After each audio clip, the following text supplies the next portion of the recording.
The first time I realized my family would rather erase me than acknowledge me was on Halloween night, 12 years ago, when Beatrice stood in front of our house booing under a string of orange lights and the crowd chanted her name for the amazing haunted house she supposedly built.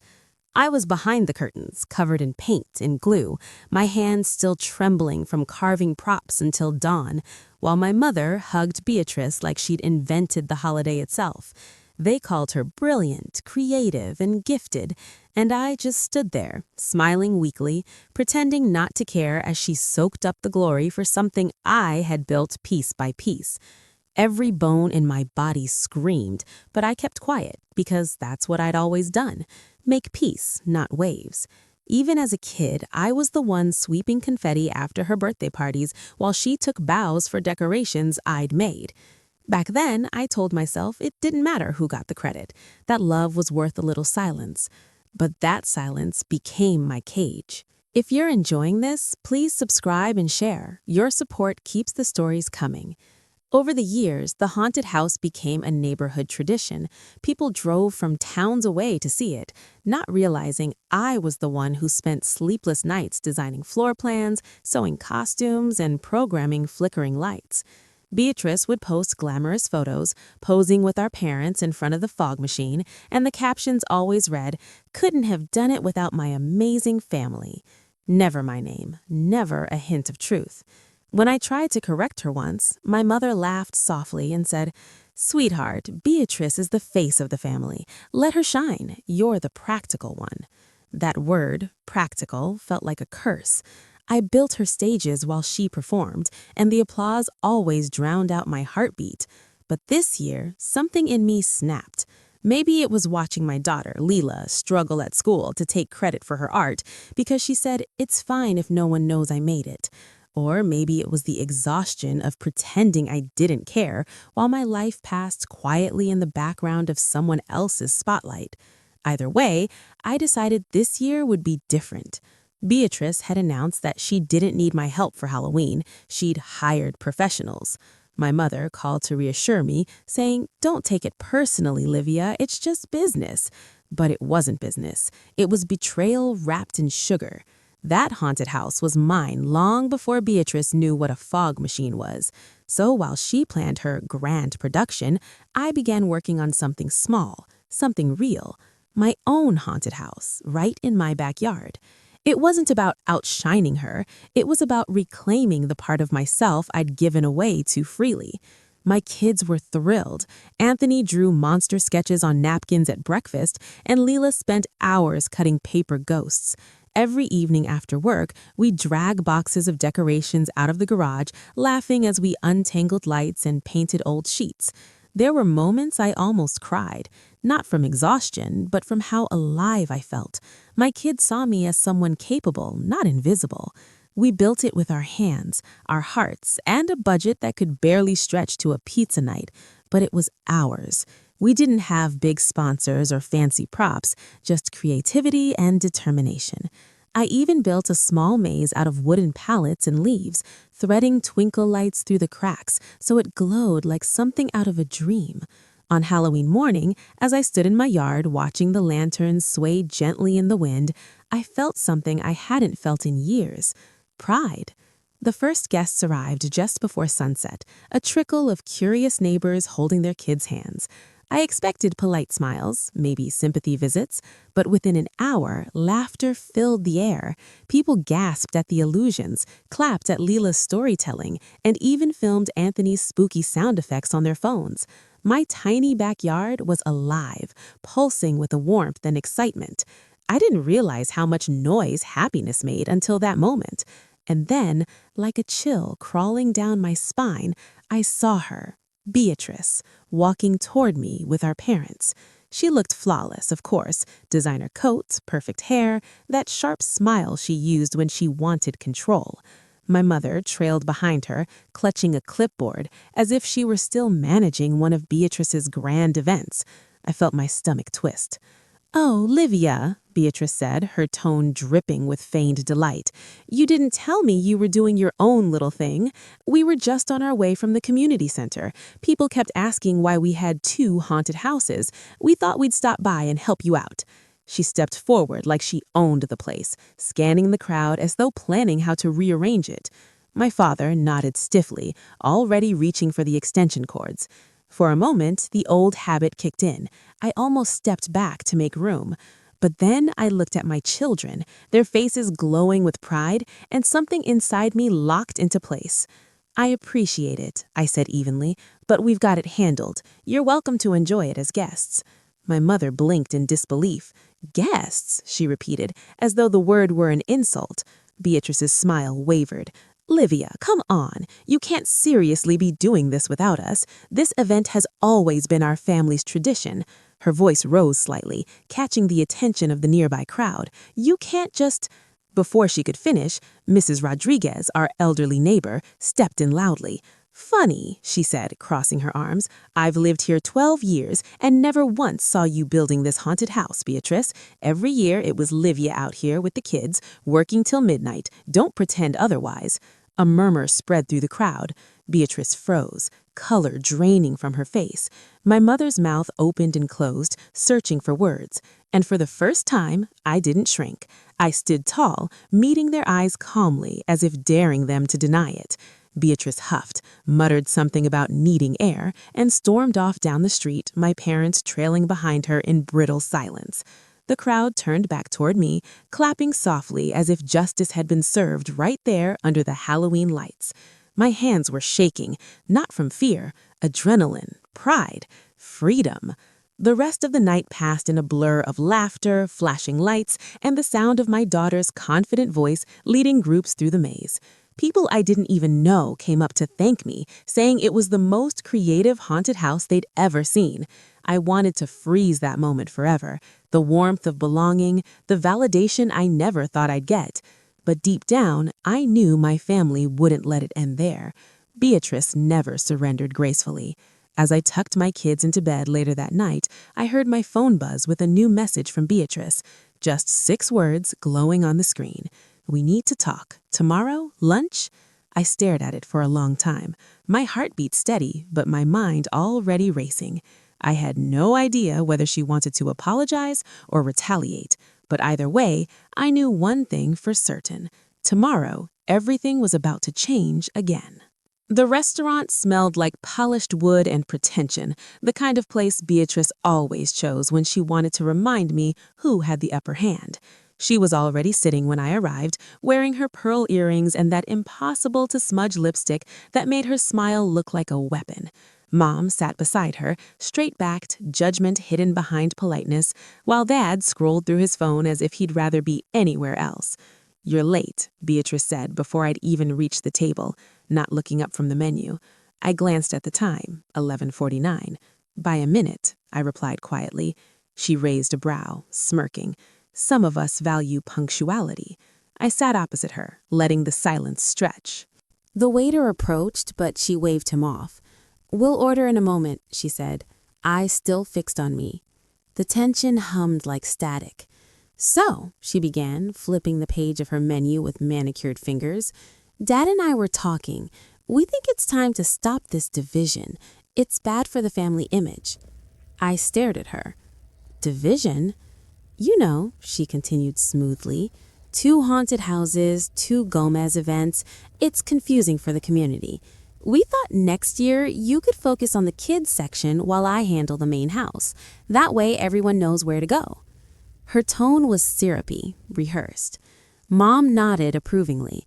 "It's a sensible compromise, Livia. You're good with children. Beatrice has the broader vision."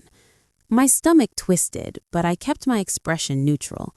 I looked at Dad, hoping for some trace of discomfort, but he avoided my gaze, murmuring something about what's best for everyone. I'd expected resistance, but not this casual dismissal, not after what I'd built. "You saw the article," I said. "They wrote about my event, not hers." "Oh, honey," Mom said softly, her pitying tone sharper than any insult. "People always exaggerate. You got lucky. Let's not get carried away." Beatrice leaned forward. This isn't about luck or ego, it's about unity. We're offering you a way back into the family fold. Don't throw it away over pride. The word offering made my blood boil. For 12 years, I'd built everything she took credit for, and now she spoke like she was granting me permission to exist. I reached into my bag, sliding a folder across the table. These are my expenses, I said evenly. Every receipt, every design draft from the last 12 years, attendance records from both events, community feedback. You might want to look at who they credited for the original concept. Beatrice blinked, confused for a moment, then laughed, a brittle sound that drew a few stares from nearby tables. Livia, nobody cares about paperwork. I do, I said. My voice didn't rise, but it sliced through her laughter like glass. And so does the community. For the first time, she didn't have a quick retort. Mom looked from me to the folder, then back to Beatrice, the silence between them growing heavier. Finally, she sighed. This is childish. We're talking about family, not business. I shook my head slowly. You've mistaken obedience for love all my life. That ends now. The waiter reappeared, hovering awkwardly. Are we ready to order? Nobody answered. The air felt like it might shatter. Beatrice's face hardened again. You'll regret this, she said. You think you can go up against me publicly? People forget fast, Livia. You'll be back to begging for help by next Halloween. I smiled faintly, more sad than angry. Maybe, but at least it'll be my failure, not yours wearing my mask. The silence that followed was colder than the air outside. She grabbed her purse, muttering something to Mom, and stormed out. Dad followed after an awkward moment, mumbling that he'd talk to both sides. Only Mom lingered. You're breaking this family apart, she said quietly. No, I replied, pushing my chair back. I'm just refusing to hold it together alone anymore. I left without ordering, the sunlight outside blinding after the dim restaurant. My heart raced, but under the fear was something stronger. Relief. That night, I tucked my kids into bed and stared at the framed article on the wall, the headline glowing faintly in the lamplight. Community haunted house brings neighbors together. My kids' names printed beneath mine. I traced the letters with my fingertip, grounding myself in that truth. For once, my story was mine.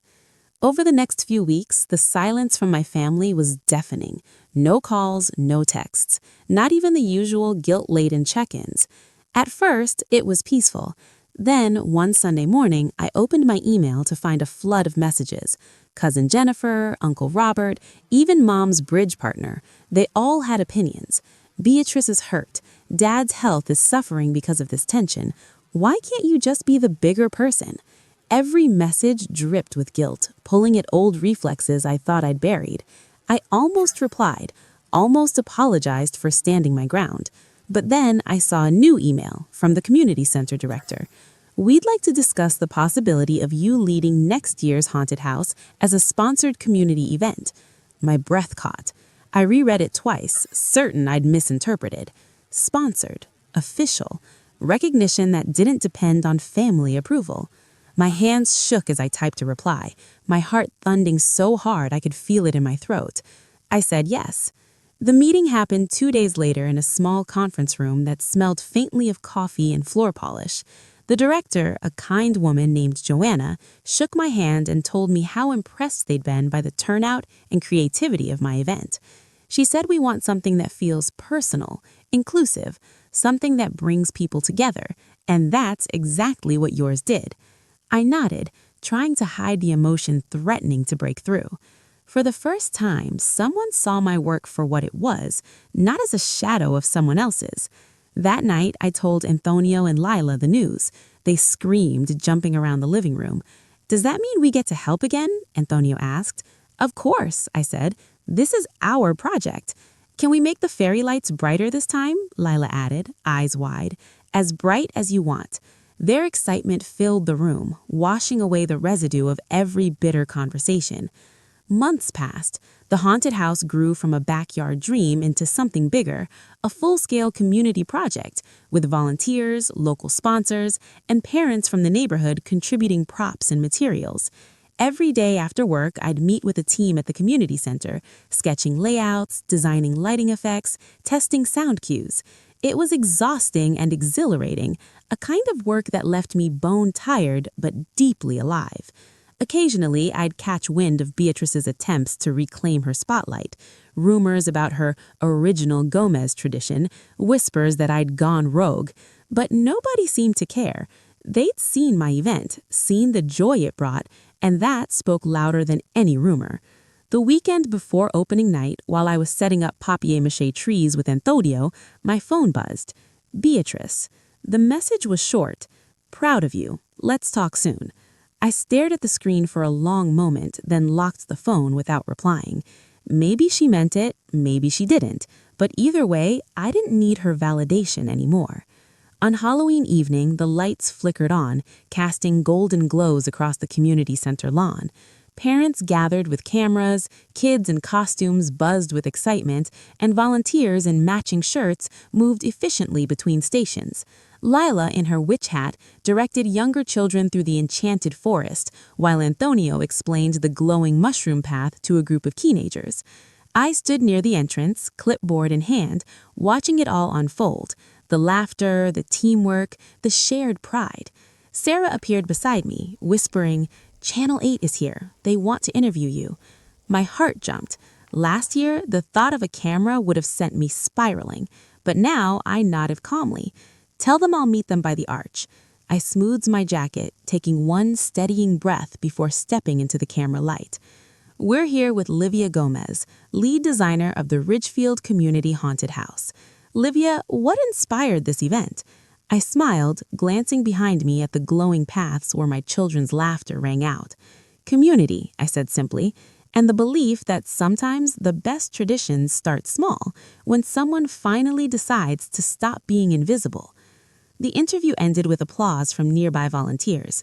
As the reporter turned away, I caught sight of a familiar figure near the crowd, Beatrice, watching quietly from the sidewalk. She didn't speak, didn't approach, just stood there, arms folded, expression unreadable. For a fleeting second, our eyes met. There was no triumph in me, no gloating, just a quiet peace she couldn't touch. Then she turned and walked away into the night. I exhaled slowly, the weight of 12 years lifting from my shoulders. But just as I turned back to the entrance, my phone buzzed again. A new message, this one from Mom. "We need to talk. Dad isn't well. It's serious." My pulse quickened. The noise of the event dimmed around me. For a heartbeat, everything froze. The lights, the laughter, the air itself. Then the text flashed again. "Come tonight." The room felt like it was shrinking, the chandelier light bouncing off the golden walls as everyone's laughter seemed to echo, just to remind me where I didn't belong. Clara sat in the center of attention, her Cartier watch glittering under the lights as if mocking me with every flick of her wrist. My mother stood proudly beside her, showing it off to anyone who would listen. $15,000, limited edition. My Clara deserves only the best. The words stabbed at me sharper than blasts. I stood near the doorway, holding a tray of champagne I had offered to help with, because, of course, someone needed to do it. I had come hoping maybe, just maybe, tonight would be different. It was their anniversary party, after all. I thought there'd be space for me, not on the pedestal, but at least in the frame. But when the photographer called for the family photo, my mother looked around, smiled, and said, "Just us four, please." Just her, my stepfather, Clara, and her husband. I froze, waiting for her to correct herself, to wave me over. But she didn't even glance at me. The camera flashed, everyone smiled. I stood in the background, invisible again, just as I had been my entire life. Something broke inside me that night, not softly, but cleanly, like the snap of a string pulled too tight for too long. I walked out of that room before anyone could see the tears threatening to fall, before Clara could smirk and say something cruel like she always did when I tried to stand my ground. I made it to the back garden, my breath sharp in the cold air, my hands trembling with humiliation and rage. If you're enjoying this, please subscribe and share. Your support keeps the stories coming. The garden lights shimmered faintly over the wet grass. the faint sound of laughter drifting through the open windows. For years, I had convinced myself that love required patience, that family meant enduring, not questioning. I had believed that maybe one day they'd look at me the way they looked at Clara, with pride, with joy. But that night, I understood something brutal.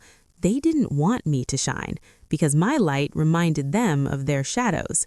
My mother loved the illusion of perfection Clara gave her, the daughter who looked like success even if she didn't earn it.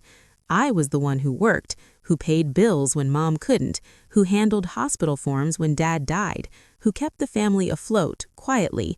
But none of that made me family enough to stand in a photograph. I left the party unnoticed. Not a single person saw me go. I walked home through the freezing night, my heels sinking into the cracks of the sidewalk, tears finally spilling. I thought of every birthday forgotten, every time Clara borrowed money she never returned, every time Mom said, "You're stronger, you don't need attention." But I did need it, just a little bit, just enough to feel seen. When I got home, I sat on the edge of my bed, my makeup streaked down my face, and promised myself that this would be the last time I cried over them, the last time I waited for their approval. I'd wasted too much of my life trying to earn love that was never meant for me. I decided I'd stop giving them power. I didn't know how yet, but deep down I felt something shift, a quiet, defiant spark. Over the next few weeks, I poured myself into work, the design firm where I had been a junior for too long. I started staying late, pitching my ideas instead of letting others take credit. I spent nights watching tutorials, sketching, dreaming again. I didn't tell Mom. I didn't tell Clara. They wouldn't understand. I started saving every dollar I could, eating ramen and living off coffee, but it didn't matter. For the first time, I wasn't surviving for them. I was building something for me. One day, a client from New York saw one of my sketches, an interior concept I'd submitted quietly under my name, and she loved it. Within a month, she offered me a contract for a small boutique renovation. I signed it shaking, terrified, but thrilled. When the check cleared, I used half to pay rent ahead and half to register my own business, Layla Gray Design Studio. My name finally attached to something that was mine. I didn't announce it to anyone. I let my silence become my shield. While Clara flaunted her luxury lifestyle on social media, I worked. While Mom gossiped about me wasting potential, I built a foundation so solid they wouldn't see it crumble again. Then one day, months later, my phone buzzed with a text from Clara. "Big party next weekend. You should come. Mom says it'll be good for family image." The nerve of her, but something inside me whispered, "Go." Not to be seen by them, but to see for myself how far I'd come. The night of the event, I walked into the ballroom in a sleek emerald green dress, confidence humming through me like electricity. Heads turned, not because I was flashy, but because I finally carried myself like someone who knew her worth.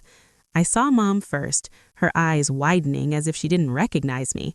Clara turned next, her smile faltering for a heartbeat before she forced it back.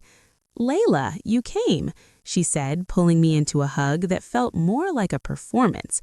I smiled politely, my heart steady, my mind sharp. As the night went on, Clara's husband introduced me to a group of investors he'd been courting. Clara giggled beside him, clearly using me as a prop. "This is my sister Layla," she said sweetly. "She helped me design our guest house ages ago. She's always been creative." Before I could respond, one of the investors frowned, then smiled in recognition. "Wait, Layla Gray? As in Gray Design Studio? We just partnered with you on the Hayes project. Incredible work."